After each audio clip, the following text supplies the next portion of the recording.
Hello and welcome back. Gel electrophoresis क्या होता है? A technique that uses an electric field to move the negatively charged DNA fragments towards the anode through a matrix such as agarose. Gel electrophoresis एक technique होता है। Gel electrophoresis से क्या करते थे, याद है? जेल इलेक्ट्रोफोरेसिस क्या करता था? जैसे ही डीएनए कट होता था ना, रेस्ट्रिक्शन एंडोन्यूक्लियस डीएनए को कट कर देता था, जो कि फ्रैगमेंट्स में सेपरेट हो जाते थे। और वो सेपरेट कैसे होते थे? जेल इलेक्ट्रोफोरेसिस प्रोसेस के द्वारा। ये एक टेक्नोलॉजी है। सो जेल इलेक्ट्रोफोरेसिस एक टेक्निक है जो कि इलेक्ट्रिक फील्ड को इस्तेमाल करता है। और इलेक्ट्रिक फील्ड जैसे हम इस्तेमाल करेंगे तो जो भी निगेटिवली चार्ज्ड डीएनए फ्रेगमेंट्स हैं ना, वो एनोड की तरफ भाग जाएंगे। तो एनोड मतलब पॉजिटिव होता है। जो निगेटिवली चार्ज्ड डीएनए फ्रेगमेंट्स हैं वो एनोड पे जाकर के चिपक जाएंगे थ्रू अ मैट्रिक्स। और कौन सा मैट्रिक्स यूज़ होता है वहाँ पे? वो एगारोस मैट्रिक्स यूज़ होता है। कौन सा मैट्रिक्स यूज़ होता है? एगारोस मैट्रिक्स यूज़ होता है। अगैरोस क्या करता है? अगैरोस जो है ना, एक छलनी टाइप का काम करता है। So agarose provides a sieving effect. Sieve मतलब छलनी। So agarose provides a sieving effect allowing smaller fragments to move farther than the larger fragments. So agarose क्या करता है?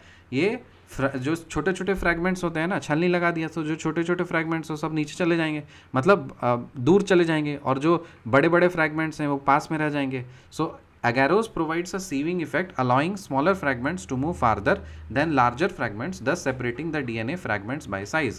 So agarose क्या करता है? ये DNA fragments को size के हिसाब से separate कर देता है. After separating DNA fragments using gel electrophoresis, they can be visualized by staining with ethidium bromide and exposing them to UV radiation. तो जैसे ही DNA fragment separate हो गए, कैसे सेपरेट हुए? जेल इलेक्ट्रोफोरेसिस टेक्निक से सेपरेट हुए। तो जैसे ही डीएनए फ्रेगमेंट को आपने सेपरेट कर दिया ना, वहाँ पे उसमें आप दाग दे दो, स्टेन कर दो, एथिडियम ब्रोमाइड लगा दो उस पर। एथिडियम ब्रोमाइड लगा दीजिए और यूवी रेडिएशन लगा करके यूवी रेडिएशन को एक्सपोज कर दीजिए, आपको वो दिख जाएगा। So after separating DNA fragments using gel electrophoresis, they can be visualized by staining with ethidium bromide and exposing them to UV radiation. The stained bands can be cut out and extracted from the agarose gel through a process called elution. Elution, E-L-U-T-I-O-N, elution. क्या बोल रहे हैं? जो stand bands हैं ना, जो stand bands हैं, दाग लगा हुआ जो बैंड्स हैं, उसको हम काट कर सकते हैं। जब तक दिखेगा तब तक कटेगा ना। तो एथिडियम ब्रोमाइड लगा दिया, यूवी रेडिएशन को एक्सपोज कर दिया, दिख गया। जो स्टेन्ड बैंड्स है उसको हम काट सकते हैं। उसको कट आउट कर दीजिए और एक्सट्रैक्ट कर दीजिए। कहाँ से? अगैरोस से, अगैरोस जेल से एक्सट्रैक्ट कर दीजिए through a process called elution. उस प्रोसेस को क्या बोलते हैं? एल्यूशन। जो स्टेन्ड बैंड्स हैं ना, उसको कट आउट कर दीजिए और एक्सट्रैक्ट बाहर कर दीजिए, extracted from the agarose gel through a process called elution. The purified DNA fragments can then be used for constructing recombinant DNA by joining them with cloning vectors. तो जैसे ही वो जो स्टेन्ड बैंड्स है, दाग लग गया उस पर, तो आप कोई काम होगा नहीं, तो उसको कट आउट करके फेंक देना पड़ेगा। सो कौन से प्रोसेस से फेंकते हैं? एल्यूशन प्रोसेस से। और कट आउट करके फेंक दिए तो डीएनए फ्रैगमेंट प्यूरीफाई हो गया। सो जो डीएनए फ्रैगमेंट्स जो प्यूरीफाई हो चुका है, उसको हम फिर यूज़ कर सकते हैं क्या कंस्ट्रक्ट करने के लिए? आर डीएनए कंस्ट्रक्ट करने के लिए, रिकॉम्बिनेंट डीएनए कंस्ट्रक्ट करने के लिए, जो कि क्लोनिंग वेक्टर्स को ज्वाइन करके बनाते हैं हम लोग। So the purified DNA fragments can then be used for constructing recombinant DNA by joining them with cloning vectors. तो जो purified DNA fragments है ना, उसको हम लोग cloning vectors के साथ में ज्वाइन कर देते हैं, तो वो बन जाता है recombinant DNA.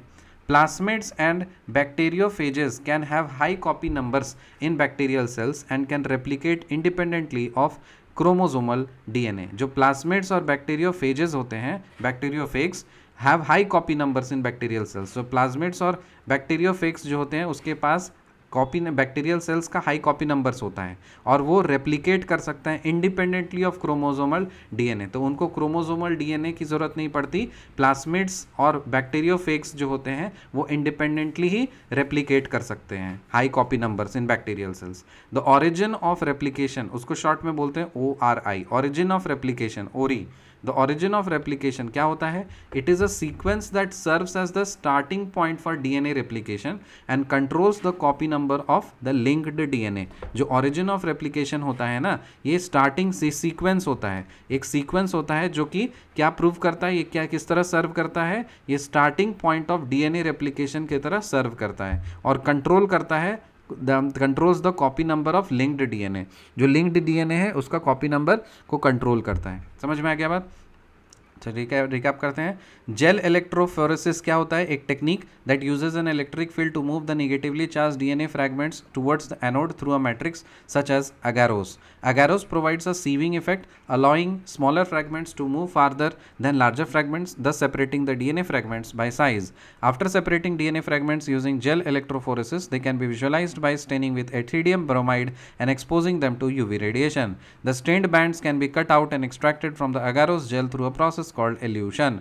The purified DNA fragments can then be used for constructing recombinant DNA by joining them with cloning vectors. Plasmids and bacteriophages have high copy numbers in the bacterial cells and can replicate independently of chromosomal DNA.